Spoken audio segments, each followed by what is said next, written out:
Hey guys, welcome back to our channel. In this short tutorial video, we're going to teach you how you can add speaker notes to your presentations on Google Slides. It is super simple and super beginner friendly, guys. So with that in mind, drop a like. And now let us get started. So head over to Google Slides, launch the presentation you would like to edit. So for the sake of this tutorial, I'm going to edit that presentation here. So what you want to do, guys, is simply select your slide here to the left.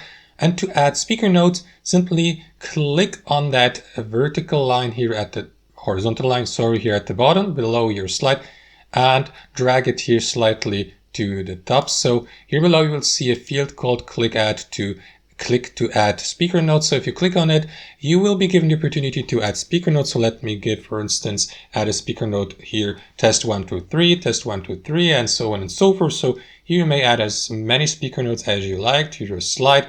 And to show these speaker notes while running your slideshow, simply click on that arrow down icon here next to slideshow.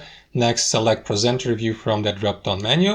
That is going to open up that window here for you. So here to the left, you will see your slides, in this case, your slide number 3, and here to the right, the corresponding speaker notes for you. You may switch between the slides here, switch to the previous one or to the next one. Here at the top, you will see the time, pause button, the reset button, and so on and so forth, guys. So that's basically it. Thanks for watching. Hope you enjoyed the video, got some value from it, and we'll catch you later.